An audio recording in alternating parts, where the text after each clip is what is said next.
So welcome to Carad. It's my great pleasure to introduce Paul Sandbrook and Jenny Hall of Trysor Archaeological Services, who will be showing what they've been doing in the Elan Valley for the past year. Thank you very much. Well, welcome everybody, and we're glad to see so many people really. We weren't sure how many people we were going to get. And if we seem a bit nervous, this is the first time we've done this for 3 years in person. We've done it via Zoom, but that's a different animal. So we're hoping that it'll all go fine and without a hitch. Right, so obviously you've seen a bit of the publicity about what this is about, and we're talking about some of the work we've been doing on the archaeology of the Elan Valley recently. This is for the Elan Links project, which hopefully you've all come across over the past few years. It's a National Heritage Lottery funded project to engage with the landscape in many different ways and try to improve what's there, take things forward for the future and manage more effectively in the future, both in terms of actual landscape management, tourism management, actually bringing people to engage with the valley, etc., etc. We are Trysor, as Asta said. So there's myself and Paul. We started Trysor in 2004, and we do many things. We're archaeologists. Sometimes we're on our knees in a trench. Many hours are spent in front of computers, because that's actually what you end up doing a lot of the time. But we've also been very fortunate over the past, how many years is it? 2005. 17 years, to do an awful lot of field survey in the uplands, all right? And consequently, that's why my knees don't work very well. Too much walking. The green patches on here are areas where we've surveyed the upland landscape in detail, basically walking it on foot, backwards and forwards, round and round, up and down, to record the archaeology that was in there. Most of this was done by through Royal Commission on Ancient Historical Monuments funding, who had a whole upland landscape survey. So there were lots of other people doing this as well. But the green areas are the areas that we've done. And I can't remember how many hectares or square kilometres it was. It was a lot. But during that, we recorded something like 10,000 sites, archaeological sites. So it sort of gives you a bit of an idea of the sort of thing. Now this particular survey obviously is, and I'm going to make sure we're sort of this sort of area there, and is part of the Elan Links project.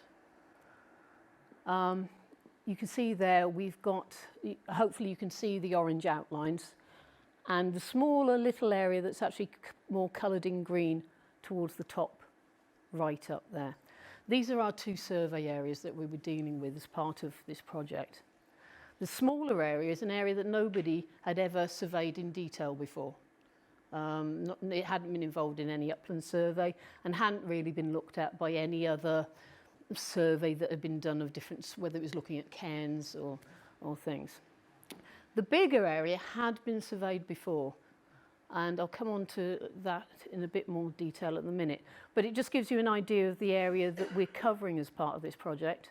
So right from the very top of Grey Gork Dam, beyond then Dollarmunnock Dam, right down onto the high ground to the south, and then a bit out into below the Clowlan Reservoir. We weren't dealing with the reservoirs. Which, given the year we've had with the low levels in there, is sort of a bit like, oh no. But we do know some people who've done a very good survey of those, and we maybe need to see how that can be put into some form of record. But we aren't dealing with the reservoirs, so we had to keep walking past them. Every time we went past a low level and saw something, it was like, don't look, don't look. The landscapes out there are beautiful and quite awe-inspiring. Some of the best landscapes in mid-Wales, really. This is from the eastern edge of the area, looking back towards Rhyadr. This is looking up on the hill, looking along Dolomynach Reservoir. You can sort of just about see the dam in the middle there. This is slightly earlier in the year, looking down the main sweep of the reservoirs from the higher ground to the north. And you can see the different sorts of terrains that we're dealing with here. Again, once you get up onto the tops, they're a bit flat. I don't know how many of you have actually made it to the top grounds, but they're quite flat, apart from to the south, where it actually does go more to a ridge and then down. And we've been there, we started in February, I think, and then sort of finished in July. So we've been there through a range of seasons. We've seen vegetation come and go, and colours change around us. Once the vegetation gets a bit high, it's a bit hard to do this sort of survey work that we're doing, because you can't see as well. If you're trying to look through bracken that's this high, it gets very difficult. There are certain features that will show up in bracken, but by and large you're onto really quite problematic stuff. And the purple moorgrass that's up there is also very problematic. It creates the sea, whereas bracken will actually contour over things it's covering a bit. Purple moorgrass or Molinia just creates a level sea, and you can't see anything in it. And if you tried walking through some of the deeper stuff, it's very problematic. The best time to deal with bracken is really when it's down in the winter. This is the top road, Ride to Cymysreth. Just an aside really, the areas that we've been dealing with, although the Elan Valley is very popular, you know, you've got people driving and walking around it, particularly the low-level walks from the Elan Valley Visitor Centre and up the valley. Once you get into the higher ground, you don't see people. The only exception to that is from this road on the north, where we did see people. There is a path that is used regularly by cyclists, etc. And so we did see, but even then, once we got off that path, we saw nobody. We were very shocked on one day when a lady popped up to the south of the Nghwm Valley. A lady popped up out of nowhere, and we were completely shocked because we just weren't expecting anybody, hadn't seen him.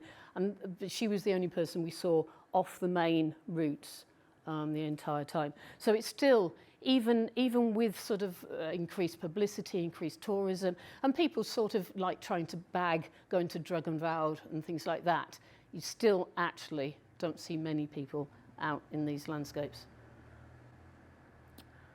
So why do we need to resurvey this area if it'd already been done? Well, ignore that one for the second.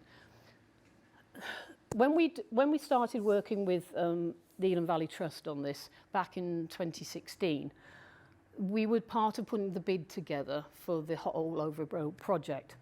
And one of the things we had to do was look at a heritage at risk survey of everything they knew they got, or thought they knew they got. And so we got together a database, and there was something like, we had something like 3,000 records from various different sources we had to deal with. Some of them duplicates for the same thing. So you can already start to see this is getting a little bit difficult because we've got different records for different things.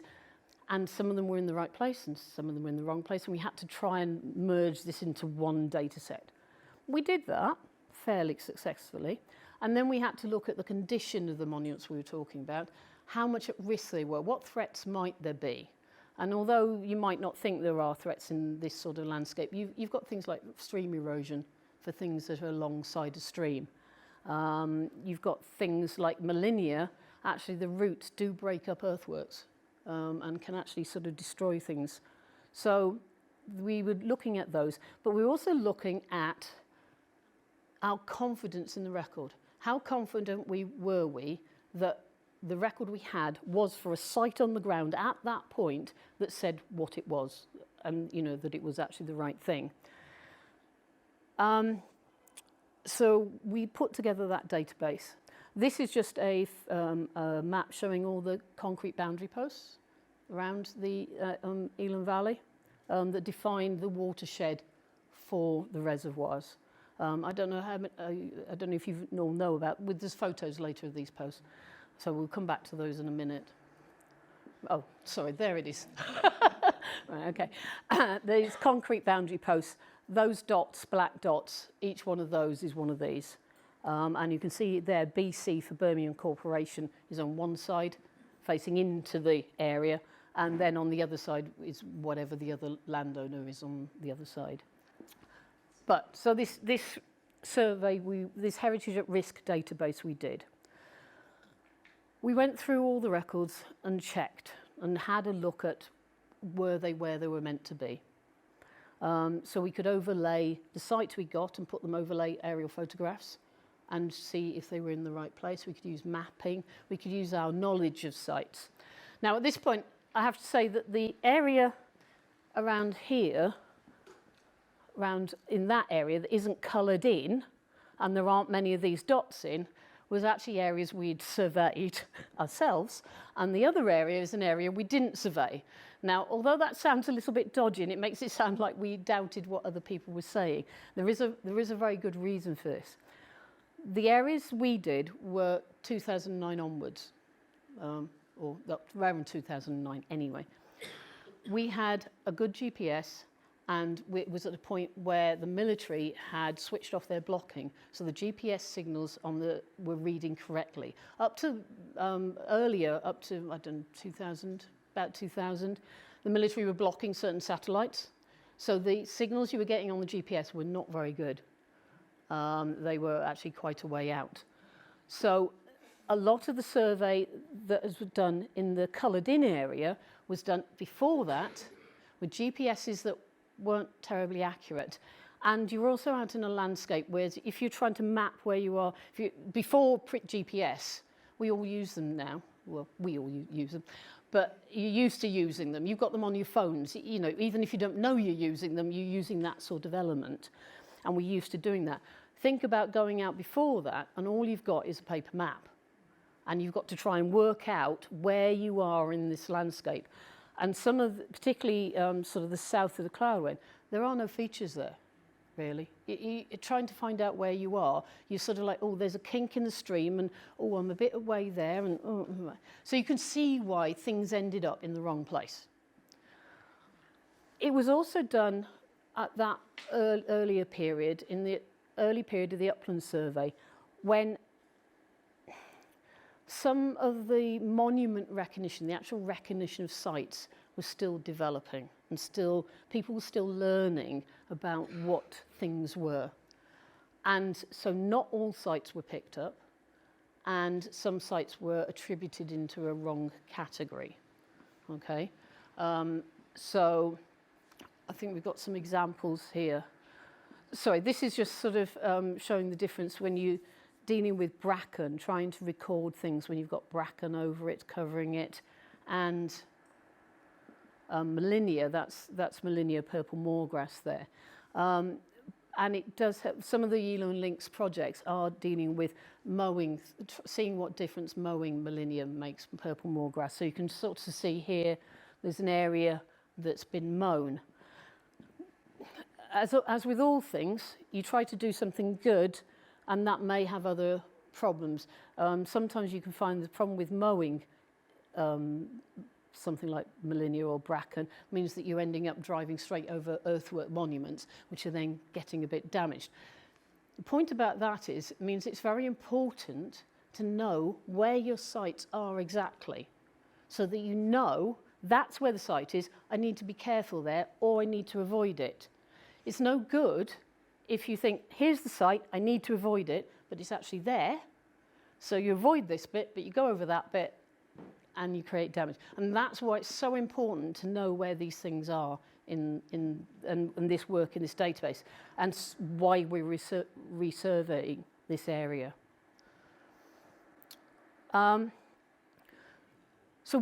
Just a couple of things about what we were particularly looking at. Incorrectly recorded sites, where they're recorded in the wrong location. Okay. This site is on the side of the Hrwnant stream. It's very obvious. I hope you agree.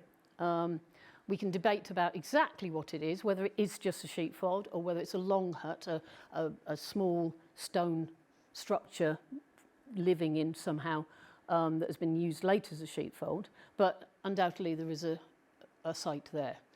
And you think, so anybody who'd been there previously could not have not seen that.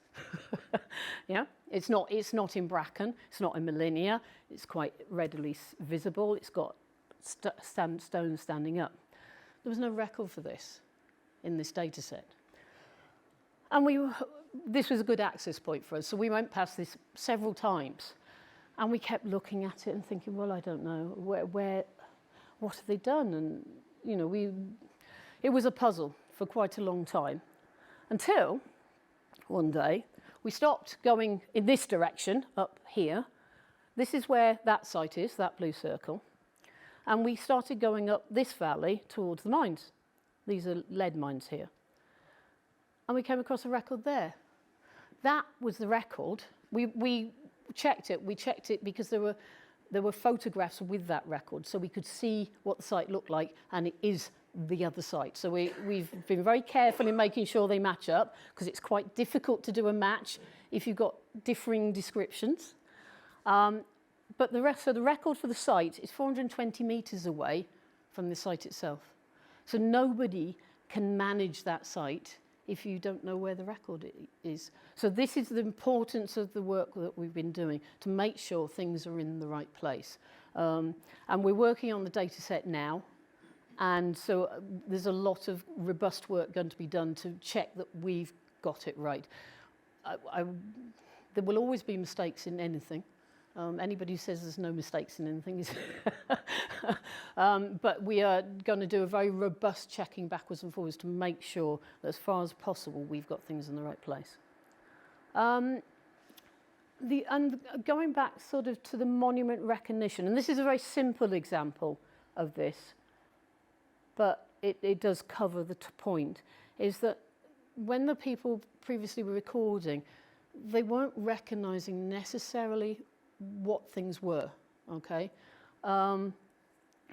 Things change, things move on, we all learn things, the profession, archaeological profession learns things, everybody learns things as we go on. And some of the early sites were not looked at in a sort of odd way, potentially. You can get, and we all do this, because we all focus on something. We read something in the paper, or we read a book, or somebody says something, and you become really interested in that. And this happens to archaeologists as well. So you've read a paper about something, and you suddenly start seeing them everywhere, and you think, oh gosh, that's one, etc., etc. And we think that's probably what happened here.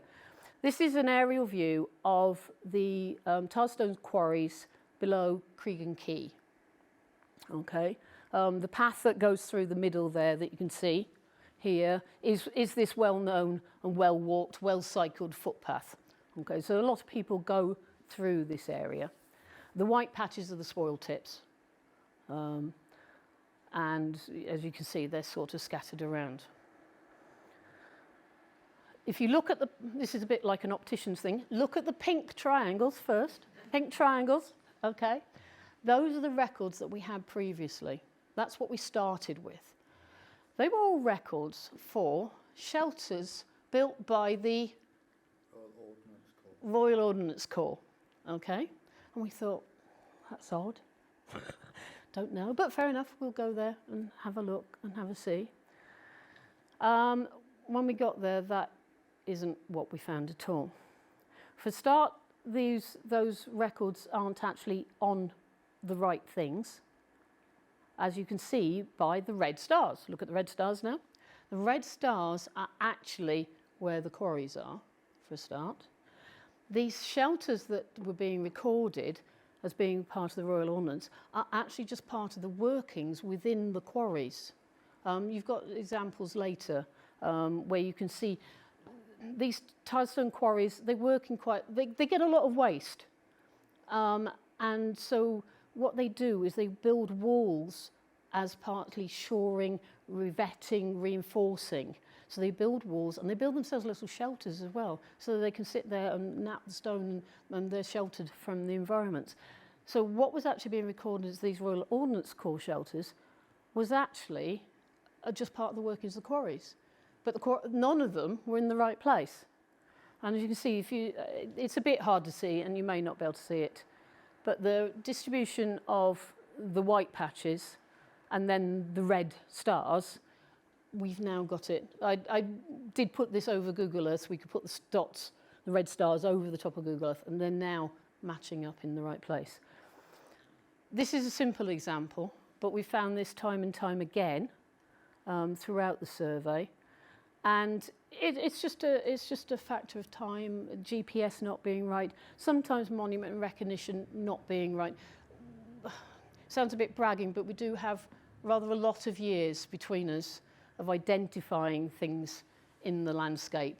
And also, as you could see on the thing, we've worked the length of Wales looking at things. So we know how things change regionally. Something somewhere may not look quite the same somewhere else. So we do have a lot of experience under our belt. We've made our mistakes too, and we've learnt.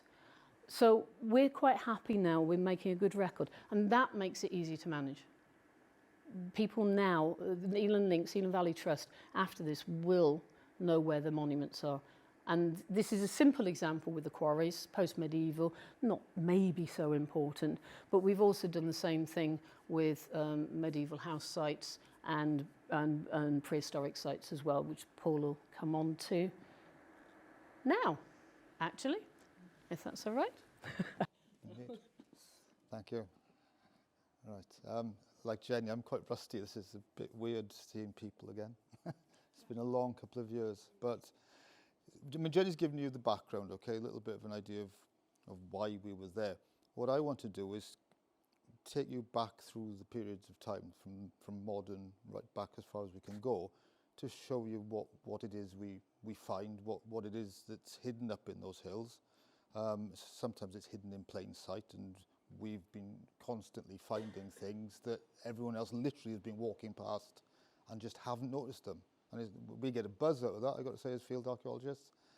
But the range, and I think to begin with, what I want to emphasise, and hopefully at the end of it you'll understand what I'm saying, I want you to go away, if nothing else today, to go away from this whole knowing that the uplands of the Elan estate are one of the most heritage-rich, archaeologically rich landscapes you will ever see. They're off the scale, okay? It is so valuable. And we often talk about these things on the hill, up on the hill. The lack of people experiencing what's up there is almost heartbreaking. There is so much there that people don't know about. And a lot of it is tough to get to be fair, in all honesty. You know, we're over 30 now, so it's starting to get a bit tough on us as well, you know. But yeah, but we'll see. So you'll have to forgive me with my slideshow. I'm trying to keep it under 2 hours, right? But I will take you back as fast as I can. That's a joke. I'm not going to say 2 hours. But I've got quite a lot of slides, and I'll skip through them fairly handily. But I just want to give you that flavour and show you the range of things that we're dealing with. Okay, and I'll pick up on a few issues as we go along, I'm sure. Right, military sites. Okay, well, I think earlier on we may have had mention of the Nantygro Dam. We've been talking about it earlier. The famous dam that Barnes Wallace's team blew up. I mean, I hope you can see the photographs. The definition isn't very good on the screen, I'm afraid. But the ruins of the dam are still there, you know, in preparation for the dam busters raid and all that. You know, they famously tested some of the explosive devices on this poor dam and blew it up. So we know about that, and it's quite, you know, well researched. But what we don't know, what people didn't know, is that when you go up on the hills, there are other military sites that are forgotten. And we can't explain them completely, but we have got, you know, under our belts the experience of doing field surveys on the army firing ranges in Centre, and have looked at Second World War earthworks there that relate to training of the Czech army and so forth in the mid-1940s, okay? So what Jenny's standing in there is a machine gun trench. It's a seagull trench, okay? And on that hill, sorry, this is Rhosagillen, so we're to the west of the reservoirs here, okay? Barnes Wallace's dam would be in view of this through those. If those trees were cut down, you'd be looking towards Nantygro, really. You'd be looking back down towards the Elan Valley. But again, I hope you can see them. There's the masts up on Rosagilyn, and that many of you hopefully will be familiar with. Very difficult for you guys in the back, but you'll see these little dots, these little pimples. Oh, there's a little arc there. Difficult, there's more up there. They're all foxholes and machine gun trenches. Now, firing posts. Why they're there, we don't know. Training, possibly. They're very distinctive Second World War features. You don't find these post-Second World War. The methods changed. Now, romantically, I'd like to think they were put there deliberately as part of the whole network that was put in place to protect the dams, because they were very concerned. Birmingham's a big city. The Germans could have blown those dams, as the RAF later did to Germany. It would have made a big impact on British industry and blah, blah, blah, yeah? So were they actually guarding the hills around? It's possible, because you find odd features, odd trenches, odd sort of stone structures all over the hills. And we say, oh, it's the army. But we don't understand what's going on. But these we do. These are definitely Second World War trenches where they have, you have to imagine where Jenny sat there. You literally have to imagine that with sandbags, yes? You know, it would have been built as a defensive point. But, you know, so that's quite cool, quite an interesting thing to find, quite unexpected. But then some of you may be familiar with an earlier bit of military history, earlier 20th century, where the Royal Artillery had a summer camp up in the Eleniaeth Hills. And in Rhyad, well, Rhyad was the camp. But when they came to Rhyad, they actually went up onto the hills and played around. One of our first surveys in this hills was over above Pont Elan on above Aberglan here in Farm, on the hill there. We went to look at the Bronze Age cemetery, okay? This was recorded, Bronze Age burial ground, where all these mounds, these cairns were supposedly. And we got up on a foggy day, and we almost resigned and retired at that point, because all we could see were hundreds of mounds, hundreds of them, all over the hill, and it was foggy as well, you couldn't see very far. And we think, well, how on earth do we deal with these? And we started looking at them, we realised every mound had a hole next to it, and a lot of the mounds had bits of metal sticking out of them. So these aren't kids. It was an artillery range. These were the impact points where shells had been fired. You can go see them. It's just above Aberglan here in Farm, all over the top of the hill. Later on, I mean, Brian Lawrence, the local historian, knows quite a bit about this, and we did get information through him as well. What they relate to is pre-First World War artillery practice, and it's quite exciting stuff. It's quite advanced stuff if you're into that sort of thing. You know, for the first time, they were doing radical things like using balloons, as spotters in balloons to direct the artillery fire. So they'd be firing blind from the other side of Pont Elan, Penrhyw Wen, is up on the top there? Okay, so they're firing blind over the hill with a balloon spotter telling them where they were, you know, I suppose semaphore or something, so they could then correct their fire. Really, you know, this is just pre-First World War. The sad story is, well, not sad, I suppose, but on the eve of the First World War, they were practicing up with huge howitzers, brand new howitzers, very heavy-duty guns. War broke out. They literally packed them on the train and straight to the Western Front. You know, and the big, was it Big Bertha was the name of the big gun? It still survives. It's in a museum. It survived the war. But the interesting thing, when you go over Penrhyw Wen, over the roads, and the Cymysforth Road, we've been up there, we thought that's where the guns were. You can see the platforms where the guns were positioned. That's to the south of the road. There are more to the north of the road. They're two separate sites, actually. So, you know, there's Jenny, you can see this series of these, you know, little platforms. You can see where they rolled the guns in. You can also see the tracks where the wheels went in. It's a remarkable bit of history. I know, it really is quite, I find it exciting as a field archaeologist. You don't see that every day. Okay, I mean, it's not particularly useful. That's probably an early 20s, like 1900-ish, 1903, I think they started. But that's the sort of thing they were doing. They were rolling up for the summer with their guns, whether they were this sort of old-fashioned sort of cannon things or big, more modern howitzers. And they parked up on the hill. And I think this is, what's the name of the farm? I won't forget it, I won't remember it. But anyway, I haven't been to that particular part of the hill myself, but it's outside our survey area.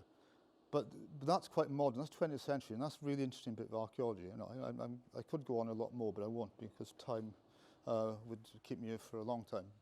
So that's our 20th century. If we look at industries then, is another theme that you'll pick up on these hills, okay?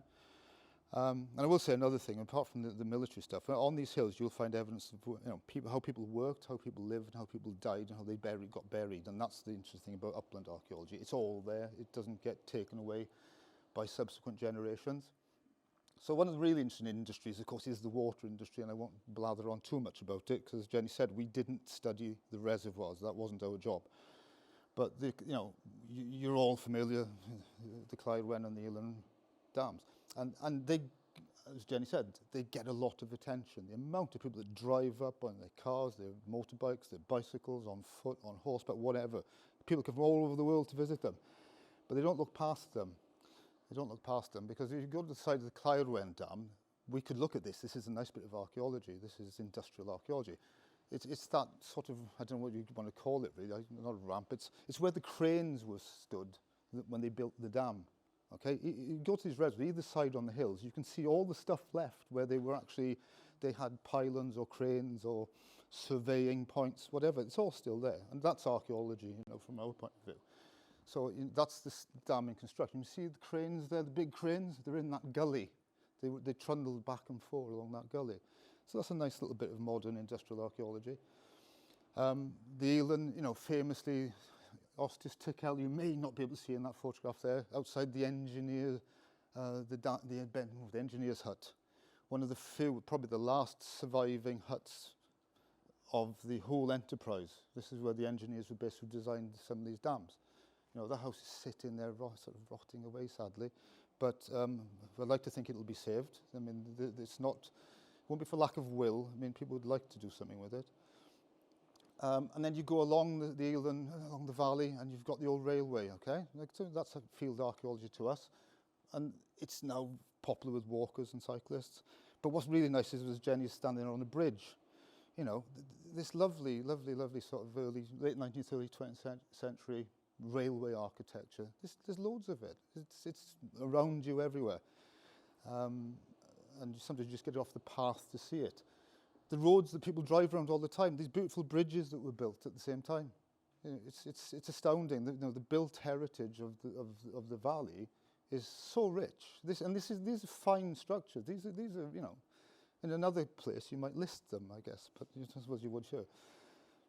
So there's that. That's a fairly recent thing. And again, we're quite familiar with that. Go back a little bit further to the lead mining of the area, okay, which is so poorly documented. You've got some fascinating sites here, some really, really impressive sites. The Nghwm Elan mine being one of the earliest, and obviously very closely associated with the Nghwm Elan estate. Quite a profitable mine in its early history. Most of them were not profitable, and they made terrible losses and conned a lot of people out of a lot of money, to be frank. But the Elan, that's the later workings at the Nghwm Elan mine. There are earlier workings that I won't go into now, but dotted around. There's some of the early, late 18th, early 19th century workings you can also pick out. But these have made this huge impact on society. Before the dams, you had a lot of miners in the area. The social change that came with them is an interesting thing. People, men come from Cornwall to work in the valley and so forth. But you've got the Nghwm Elan site. You've got the ones I can never remember: Dalrhyw, Nantycar South, Nantgarw mine at the top, down in the Rhwnant Valley, south of the Clyde Wen. I mean, what an amazing landscape. And these mine complexes are sitting there, like time has stopped, and there's so much we can learn from them. They're so interesting, they're so peaceful. The histories are quite dramatic in some of them, and quite tremendous. You can still walk the miners' trackway, more or less. It's a little bit rough in places, and one piece has collapsed completely down into the valley, but you can get around it. It's like going on the Inca Trail in Peru, I'd imagine. It's great. It's fantastic. But they built that from those lower mines up to the Nantgarw mine, and you can walk in the footsteps of these miners. And then you go. That's the Nantgarw mine, which very few people get to, I suspect. The photo's not the best, but there's a chimney standing. The toxic waste tips are still there. Have your picnic on those. And you can see, actually, as you go down the slope, there's a lot of the landscape has no vegetation. It's been poisoned. I think they're probably hushing. They probably washed the soil off over 100 years ago. Sad little mine were forced to abandon production because of the Elan Dams scheme, because they knew they would poison the river. So they were basically had a gun put to their head and told to stop. And they were very unhappy about it. But I don't think it would make any money, to be honest with you. And you've got this lovely the magazine, the gunpowder, the powder magazine, the explosive magazine for that mine is up there. The track I was showing you was running up there on that slope. Nantycar South mine is down in the bottom of the valley. And what I love about this little, it's well away from the mine, obviously for safety reasons. It's beautifully built. I just love the little white cross they've built into the front as well. It's quite symbolic, isn't it? It's, a little touch. Whoever built it put a little white cross in. Now, whether that was, a warning sign or a religious sign, I don't know. But so again, but like with the reservoirs, you go away from the mines and you go in the hills above and you find all the other stuff the miners were doing. They didn't just come and dig holes and get lead out. All around the hills above, you get trenches like this. They were digging trenches to try to prove the rock, to see if they could find more ore. And you'll find these random prospecting trenches in so many different places. And you can, I'm quite surprised with some of them. They're a long way from the mines. They were trying to find more mineable ore wherever they could, because they wanted to make a lot of money out of it. And that's a nice shot. I mean, Penbont restaurants around behind the trees there, so that will be that reservoir name I can never remember, the middle one. And anyway, Treftadaeth, the little house is there. So we're nowhere near a mine really here, but there's another one, these prospecting trenches, a nice big tip there. They've been working there, fairly random. You don't expect to come across it. And we find it exciting as archaeologists, to be honest with you. Okay. And then you've got other little things, minor quarries, all the houses, those old houses in the valley, they were built from stone quarried in the valley, and that's true of the whole country, certainly in Wales that I know. It's amazing how people, I think, in the past were very good at using the resources they had, which is something we are not doing. There's a big argument about how we develop our society in the future. But you want to build a house, go up the hill, you can get some stone. Farmers still do it today. All farms have got a quarry if they can get one, if they've got a bit of stone. You get your own stone. So that's the Nghwm Valley there, going up to the mines we were just looking at. That is my favourite place in the whole, that's Nant Paradoes, Paradise Valley. What a beautiful name, eh? But it's got a quarry in it anyway. And it's got a few other things. It's quite interesting. And then we've got the massive quarries where the Clywren Dam, the stone for the Clywren Dam was quarried, which is a little bit, again, further south of the Clywren, south of Dolomannach. I haven't got a photograph here, but you go there and you can still see the huge blocks of stone dressed, ready to go to the dam that they never used. They're still sort of at the side of the path, the last load that they never picked up. So these things have had an impact, This is the site that Jenny was talking about, the Cregan Key quarries. These are tile stone quarries. These are much older. I mean, when Thomas Groves had the Nghwm Elan estate, and after he'd sold it, actually, a bit later, there are adverts for the sale of the estate, and amongst the possessions of the Nghwm Elan estate are tile stone quarries. Now, I've found no documented history of this quarry complex, but I can only assume that it's one of these late 18th, early 19th century quarries. If you look at the rock face in the site, you can still see where the chisel split the rock. And as Jenny said, you can still see where the men sat to dress the rock. This is Dolvolai, similar thing. Treftadaeth house is down there again, just down the valley from Penbont, from the restaurant. Another lovely, beautiful site. This wasn't recorded. I mean, you talk about the Cregan Key one, there was no record of these quarries before we got there, which was quite unbelievable.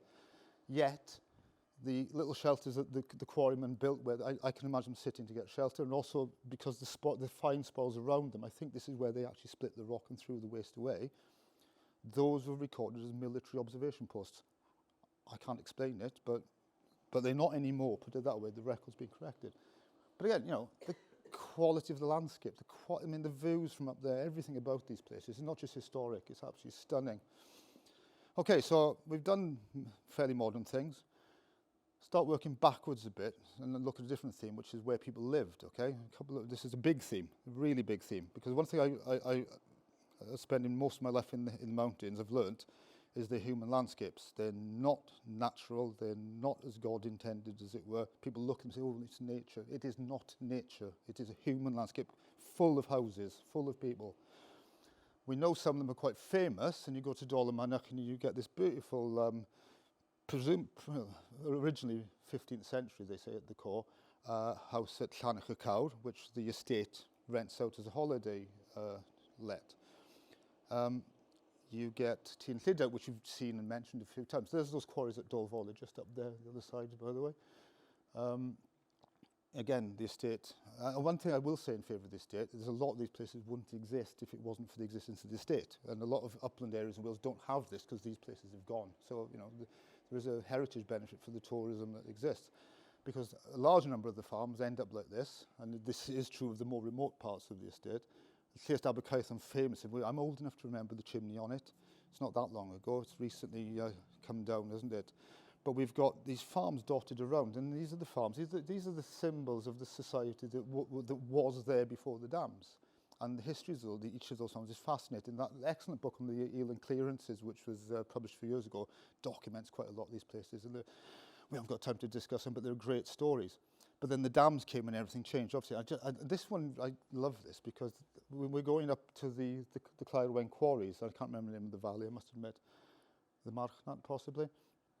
And we noticed this lovely Elan sort of, the dam scheme. They built these cottages, didn't they, for the dam keepers and for the staff that maintained the system after they were constructed. And it's such a beautiful little cottage up in the hills there, tucked away. And I got a photograph of another beautiful little cottage, because they were built, this is a different one, but they're almost identical, okay? And you see, the second one was above Nantagro, just up the valley from Nantagro Dam. And that's the site today. That one didn't make it, sadly, but you wouldn't know that it was so recent. That house was only built just over a century ago, and it's long been knocked down. But so we get used to working with these ruins, okay? Pantyllyn was Rhyadr in the distance there. This is on this side of the mountains, as it were. Just again, these fragments, you know, this was lived in the 20th century. There's a great story of a Polish airman crashed his plane, and the occupant of Pantyllyn, it's the Second World War, and the occupant took him at sort of pitchfork point, marched into the police station, didn't believe he was Polish, claimed that he was German. Poor Paul. But there's someone living there then. It's how quickly these things go, you know. It's the blink of an eye, isn't it? Above Dolfeulau quarries, there is a name for it, I can't remember. It's good, these things go. Pantycerdyn. 19th century it was lived in, it's long abandoned. This one is to the west of the reservoirs. It's a barn, it's not a house. No, there's Llanerchi, that is, Llanerchi Wood. It's above the church, okay? It's been forested, the forestry is, you know, obviously the houses were abandoned, the forests came in.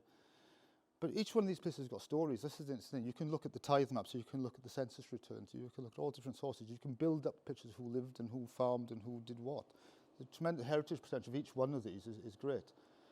A Llwynvale house, which was the Elan Valley there, the mines I looked at earlier were just up Dalrhyw and Nantycarad just up the valley. There are photographs of people standing next to this one, if I remember rightly, but it's, you know, 19th century, again, there were people living there. What I loved about this one was at the corner of the garden is the old oven, which is still intact. We had to take some tin sheeting away and cut the bracken down to see it properly. But this is the time of year where the bracken's dead, but it's just starting to grow. This is like May, and this is where our life starts getting hard. But these little details, all these places have got these fabulous little details.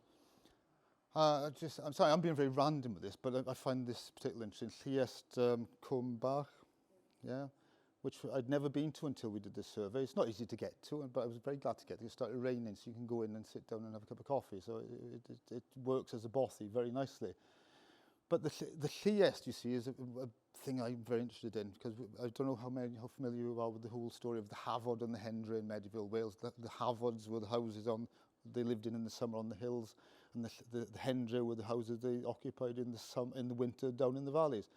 Well, after the Hafod and Hendra system broke down in the 16th century, upland Wales got the Llyst system, which is a different thing. These are permanent shepherding stations. These are where the shepherds lived, okay?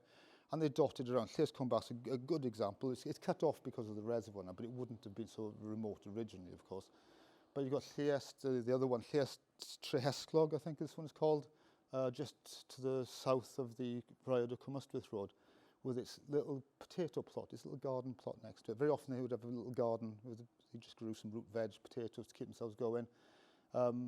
Lived very poor lives, a lot of these people, but they weren't completely cut off, because I remember up Ystâd which is over towards Pont Erwin and Ceredigion, talking to a farmer up there who had a Llyst site I went to look at some years ago, and he was old enough to remember an elderly lady from Pontypridd coming to visit it in the 1950s, She wanted to see her father's birthplace, which was an amazing story, and she could tell this farmer the story of how her family lived in Llyest, and that they were very poor, they had no money, but her mother would take a basket full of eggs to Pont Erwyd market once a week to try to get a few shillings in, as it were. So these places are going back a little bit further now. We're going back maybe the 18th, 17th, 16th to 18th century is the age of the Llyest. They start dying by the 19th century. But the stories are there. This tradition is a very important one, and they're very much associated with the shepherding and the sheep coming into the hills, replacing the earliest in the Hafod and Hendra was horses, cows, sheep, geese, the whole shebang. Llyest is very much about shepherding, more about shepherding than anything else. So, but we've got these dotted around the hills. You said try not to get off point. Llyest Abercython, you go past Llyest Abercython and off-piste a little bit, and you'll come to the earlier houses. Llyest Abercython is quite modern.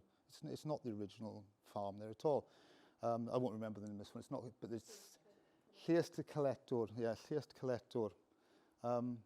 Again, this is going back. This was occupied in the mid-19th century. It was gone by the late 19th century. All these places, again, they've got stories. They've got people associated with them. They've got things we can say about them. And each one of these farms and cottages around them have got field systems and tracks. And all. This is Blaencoil. This is the ruined farm at Blaencoil, again, which survived into the 20th century. I think was abandoned after the dams were built. But it's not just the house we look at, it's the whole landscape around it, because they just sit in the middle of their fields, and there's a system around them. Yeah? They're not just random, like we live in cottages today and we watch telly and then we go to Tesco's in the car. These people didn't. This was their world. They got their food off that, and they had to make it work. You know, and if you go to Blaencoil and follow the boundary bank around there, it's huge. It's a massive earthwork, okay? Which I think it makes it's going back a long way, I suspect. It's quite a bit earlier than it's given credit for. So those are the things we are familiar with, farms, cottages. We see them, even the Llyest sites, we recognise them as houses, I think. But then we go back further, we go into some platforms, we go into a different world, because one of the things that's common with all the buildings I've just shown here, they're stone built, or brick built sometimes, but they're stone built. Stone building only happens when you've run out of trees, yeah? Because earlier people had plenty of forests, natural woodlands in these valleys. They had fine oak woodlands to use to build their houses, and they did something very different. So this is the big find from this particular survey, the resurvey in particular, is all these medieval houses we found that no one's ever noticed. And there's a fine example there. You can see it, can't you? Because it was a wooden house. There's nothing left. There's no ruin. See that? Jenny's there. That thing there is the platform on which the wooden house was built, okay? The repair of them. That now is just, Jen helped me. We're looking north. That is, it's not from Hirnant, is just over the way.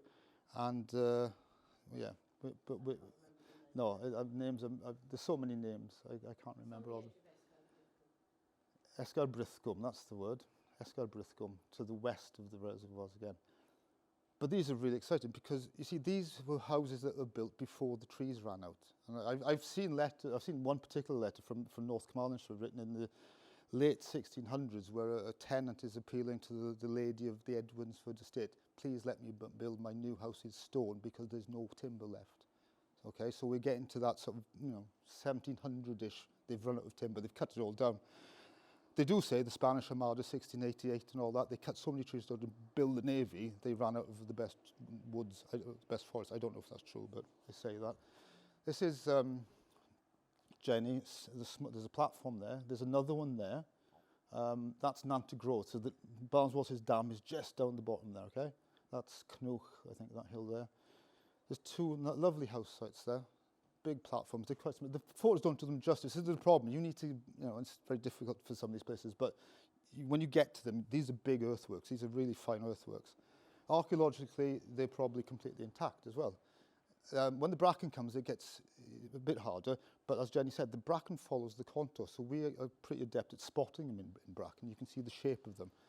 But that flattened area there, it's all they do. They cut into the slope and draw the soil forwards to create a level platform, and then they build a timber house in it.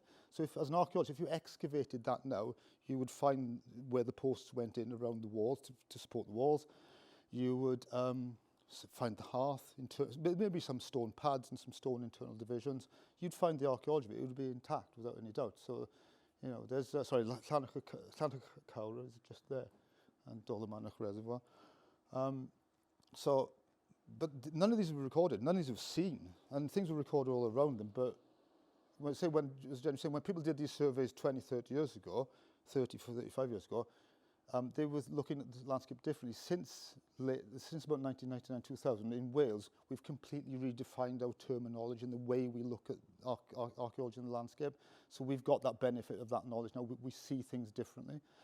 Not the best photographs, just looking towards Dolamanach and Llanach Cawr there, the famous 15th century house, yes? Dolamanach, the meadow of the monks. Bearing in mind, the thing I'm missing here, all these hills were owned by Stratafol Rabi, weren't they, in the Middle Ages? Massive wool production, sheep, they did have sheep everywhere, but they also had horses and geese and other things. So we all know about Llanach Cawr, the 15th century house that everyone goes around. You won't see this very well, okay, I'm afraid, because this is a long way off from the hill opposite. There's a little blob in the field there. That's another medieval house site. So forget Llanach Cawr, that's an earlier house, okay? It's quite a big platform. So that's feasible. The 15th century is probably coming to tenants, building, farming, at the end of the monastic tradition. But this timber structure would be in the middle of the monastic period. Okay, this is if there were monks farming here. That's the sort of place they'd be operating from. Not a very good photograph. It's almost impossible to photograph, but you can just see that darker blob. That's the house there. There's Llanach Cawr. I would say in that field behind the trees there's another platform. Okay, so this archaeology, people have been wandering past this continually, because we're obsessive about these things. We look for them and we find them.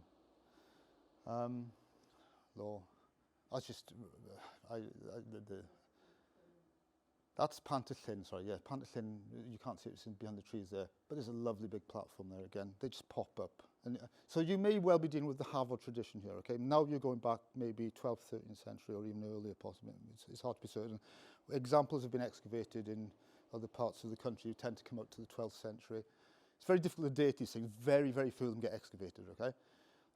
Very random thing, but in every area you find sometimes you find slight differences to the way people built houses in the past. Again, because they're very resourceful people and they built to suit themselves. They didn't have to go to the planning department.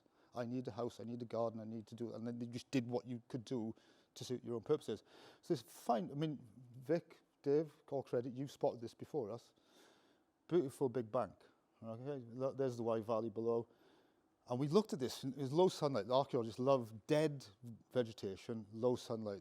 We're out till sunset because we can see things then. And we think, well, where's the house? Where's the house?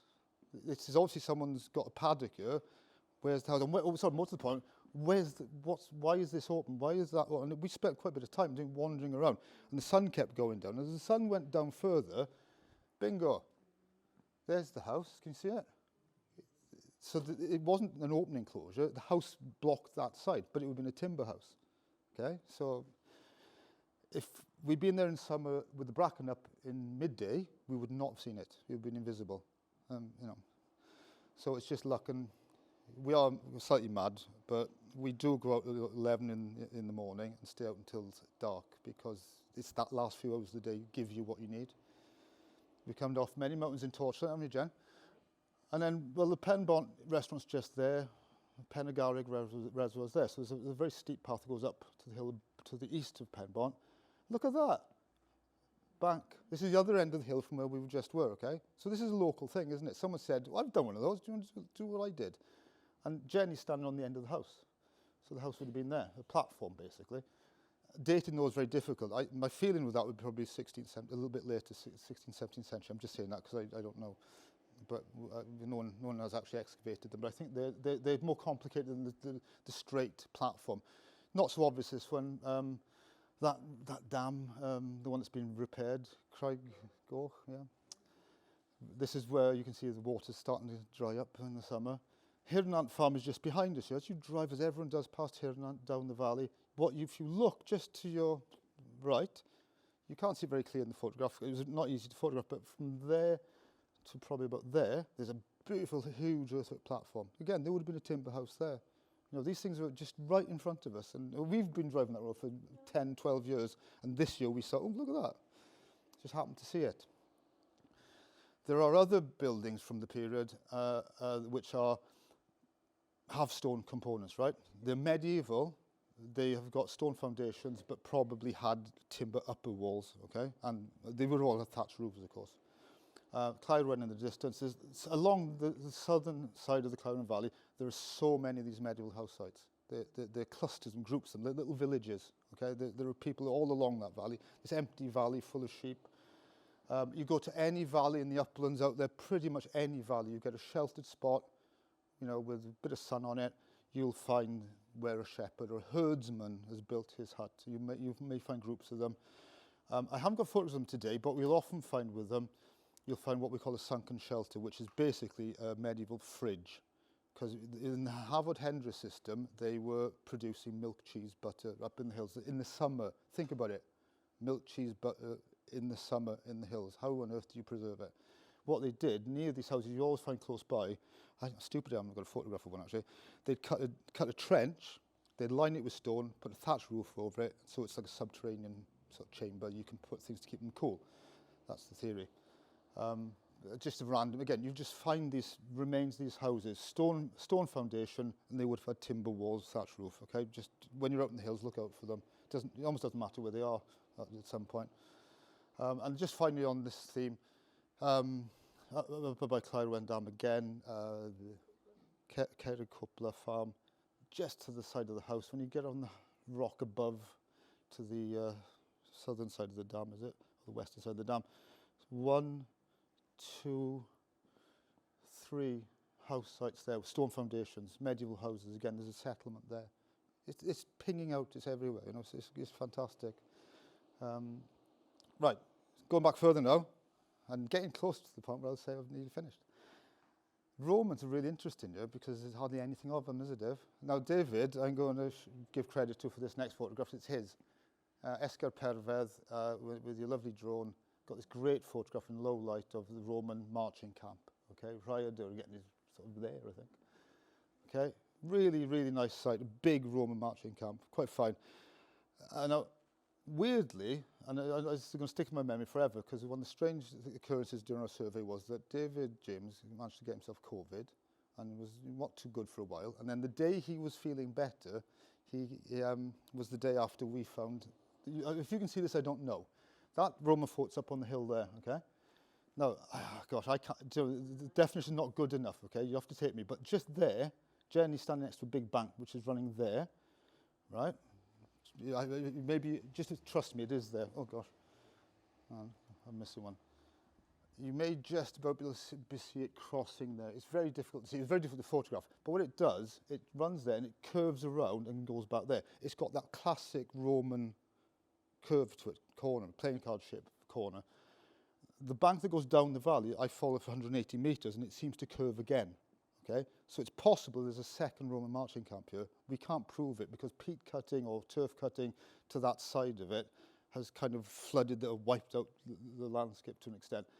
We're waiting on next year. There's new LiDAR coverage, you know, the LiDAR stuff coming up for the whole of Wales next year, and that may show what's going on here. But it's possible there's either a practice camp or a second marching camp, Roman marching camp, just hiding there, just near Esgar Perfedd itself. But we'll see on that one. I had to put that in because that's potentially one of the most important things we've found in. Okay, prehistory. We are getting to the final chapter of this story. Prehistory, like with the houses where people lived, where people were buried, is a totally different thing. And it's an odd thing. As you go through time, when it's into the medieval period, we see where people lived. When you go back in time to prehistory, we don't know where they lived. We see where they buried the dead, but where they live, we have to guess by and large, okay? So looking down from sort of Dolomanach is out of sight there, you're looking back there towards the Elan. This is a common site. You get nice cairns, Bronze Age cairns, okay? So these are going to be 3,500, 4,000 years old. They will, underneath there will be a burial of a cremation of one or more people. They cut a kist, a box into the ground, put the cremated remains in an urn, stick it in that, build the mound over it, okay? There are variations on that theme. But these are like amongst the most important things in the landscape.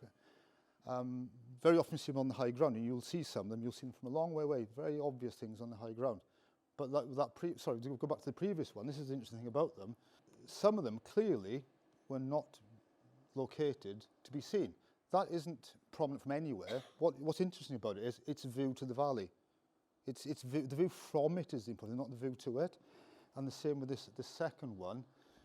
Can you see it? It's actually the bracken. You see the difference with brackens. There's a different site. There's the whatever the bottom reservoir is. Looking back towards the church, just down there. Nghwm Elan just in the corner there. There's a massive stone cairn there, but we couldn't see it because the bracken came up by this later part of the spring or the early summer. You see some of the stone there. But it's in a hollow. It's completely hidden in the landscape, okay? So whoever is buried there, and whoever built it, they wanted that view to that point in the valley. So is that telling us where they were living? There's a significance to it, isn't there? We can't explain, but we can guess. And again, you'll go out there. This is Rosagalen, I believe that would be. Rosagalen, yes. Purple moor grass, look what it does. It covers it. It's like a tide coming in. It kills it, and it will break that up. It will pull it apart with the roots. Because I've seen, there are areas up around Cloudwen, you lose Jenny because the purple moor is so deep that she's, that's how bad it gets. And this is fairly new growth. These are under threat because this grass will rip them apart. But they've got these smaller sites, and they occur in groups and clusters. There's so many of them. There are hundreds of them. So the Bronze Age people buried their dead all over the place. And even in 2022, we can go to Esgyr Brythgwm, and we can find that an unrecorded, intact Bronze Age barrow, which is huge. That's Jenny standing next to it. That's not like a funny camera angle, anything like that. It's taller than Jenny. It's a big mound. Previously unrecorded. In an area that had been surveyed, but it hadn't been picked up for reasons that I can't explain. Hirnant Farms in the distance there, but they're looking north. A wrecked Bronze Age cairn, which was recorded as a medieval house.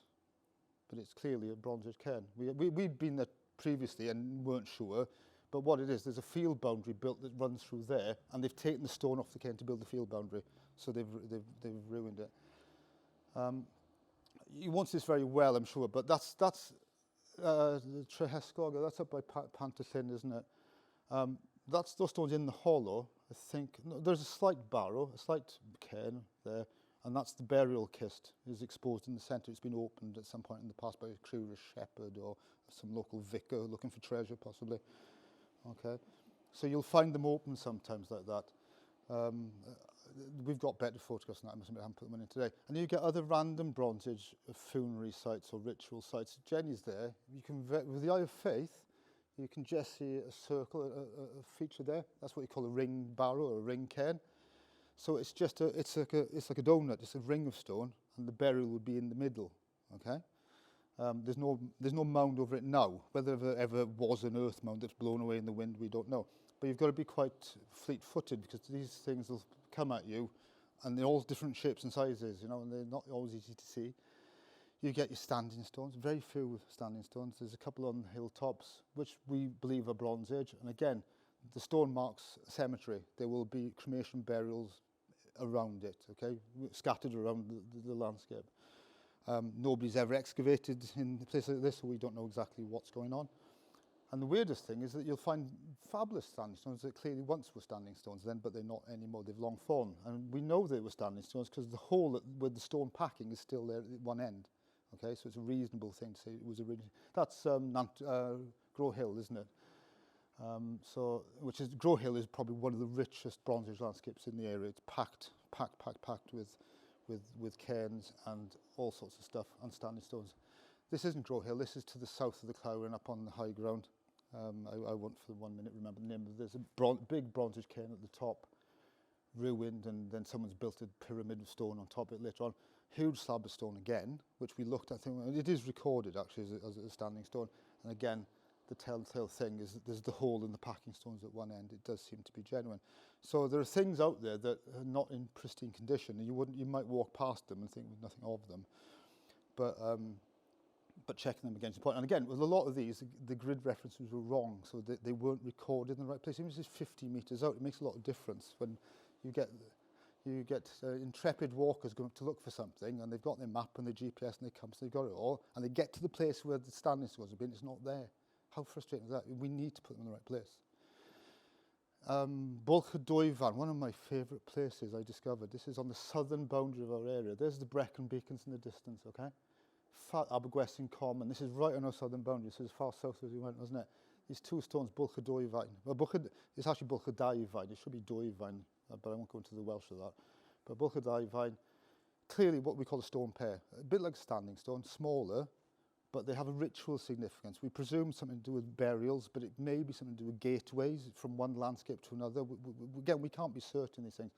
Lovely pair of stones there. I mean, I haven't got a ranging rod. They're quite small. They're only about sort of yay high, the tallest one. But, you know, these things are, again, this landscape is full of prehistoric activity. Back over at Pantyllyn on the eastern side of the area, the Treftadaeth stone alignment, several stones set in a line. Stone alignment's another characteristic Bronze Age, a sort of ritual monument. We don't fully understand why they were interested in building stone lines, but they did. I'm not a prehistorian, by the way, so I don't understand them. Rhosygolyn, one of the best stone alignments you'll get, in a landscape packed with cairns and burials and ring barrows. Okay, Rhosygolyn, I think, vies with Grow Hill in some ways, but the quality of these monuments is very high. This you don't see these very often, you know, they're not common. But, you know, this line of stone, it's been disturbed over the years, obviously. One nice stone still standing. We assume there's some ritual practice going on. Again, I'm not going to go into it. The people write books about these things, and I don't know what the truth is. We weren't there when they did it, but they had obviously a very good reason for doing it. And even when we're following our boundary stones across the landscape, and they're very good, we follow them, we know where we are when we're following the boundary. No, is that 1913 concrete boundary post been put there because there's a Bronze Age stone pair, or are the stones put there to mark the boundaries so they know where to put the concrete post? I don't know. But clearly, the two stones have nothing to do with the boundary post. And I'd like to think they're Bronze Age. I don't know. As for both for archaeology, I always say, I don't know, because very often we really don't know. There's so many things we don't know. You won't see this very well, but this is back on Grow Hill. The famous Grow Hill, the stone circle. It isn't called Grow Hill Circle, it's got another name. I can't think what the official name of it is. It's very small stones, but definitely a stone circle. And, you know, if we again go back to what I said about Grow Hill, there is such a concentration of prehistoric monuments there. It clearly was very important in prehistory. But where did they live? Don't know. Or do we? The Elan Valley is there. So we're heading, looking back towards sort of Riders in that direction in the lower part of the Elan Valley. Now then, Llysiau, this hill above the Rhwnant, we've got a settlement site where there's several circular hut foundations, okay? It could be Bronze Age. It could actually be a Bronze Age settlement. This could be one of the places they live. It could be Iron Age. It's never been excavated. It could be Neolithic. We don't know. Could be medieval. Geraldus Cambrensis said that the people of medieval Wales lived in circular houses. I've never seen evidence to show that, but I don't know. Without archaeological excavation, we'll never know. But that one was recorded. It's a scheduled monument. But even when we visited it, we found another one that wasn't recorded within the group, or just to the side of the group. You know, there's always, even the sites that are well known and scheduled, there's more to find very often, because it may depend on the time of year you go, the light, the vegetation, you'll see different things. And then Grow Hill, not the best shot, and a very difficult one to photograph, but a very distinct circle of stones with an entrance. So I think, we believe that that's a Bronze Age hut circle, okay? And that's the first one that would have been found on Grow Hill. I can't prove it, we'd have to excavate it. One of the frustrations of being a field archaeologist is you see these things and you talk about them, but we don't get to excavate them, so we never actually know the answers, I'm afraid. Right, my final chapter, very short final chapter, and I will stop.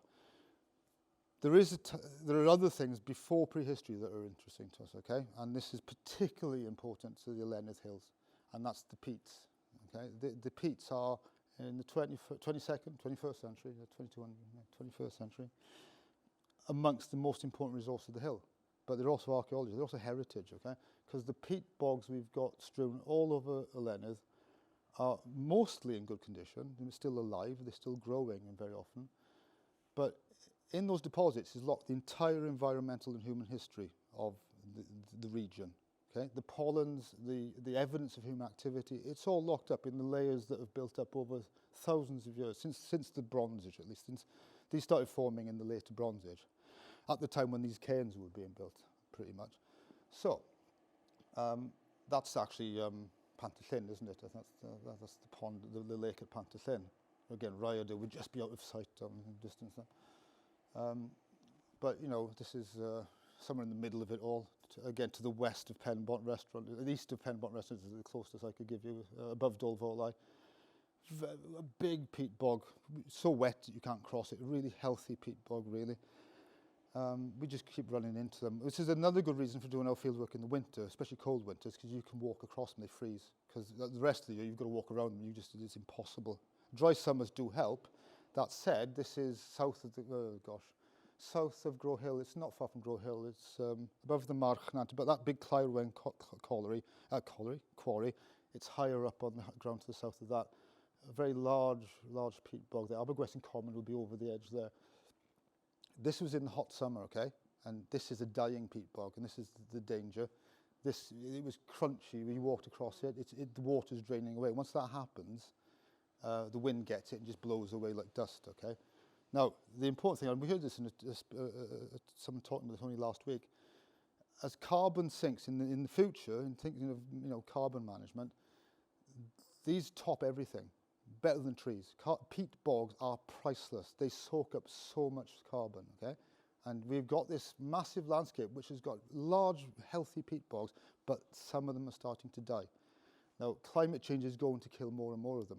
Changing weather patterns of more rain may help them, but they need management. And in fair play, there are things going on in Wales, there are things going on in the Elan Valley, Elan estate itself, to start managing these, start blocking up the water channels, to reflood these peat bogs before they dry out, before we lose them, because these are a very important part of the future of dealing with climate change and with the carbon in the atmosphere. But it's the first time I've seen such big peat bogs literally drying up in front of our eyes this summer, in those hot months of the summer. It was quite sad, actually, wasn't it? It was like, you can see them dying in front of you. But like I said, the other tragedy is that all that peat is just vegetation that's built up over thousands of years. And every summer, every winter, new stuff is laid down. So if someone's lit a fire, the soot gets into it. If there's been a volcano somewhere, the soot gets into it. So if there are oak trees growing up there, the pollen will be in there. And we can read the whole history of that landscape back to the Bronze Age. So if we lose those, not only lose the carbon sink, we lose the heritage. So they're a very important part of these uplands. And that is probably where I'm going the wrong way. I think that's my last slide. Yes, thank you. So I just want to finish by saying, I hope in this random sort of talk that I've impressed on you how important those hills are. Okay, the importance of getting it right is one thing, but the importance of celebrating it, actually understanding and loving those hills is massive. And there's talk about making it A, O, N, B and so forth, yes, and all these things that go around. You cannot overstate the importance of the Elan Hills. And it's not just the Elan estate, but it goes beyond that. And it goes to north, south, east, west. It goes outside the boundaries of the estate. So if there's any questions, we're here to answer them. But thank you for your patience. I hope I haven't kept you too long, but I've done my best. Thank you very much.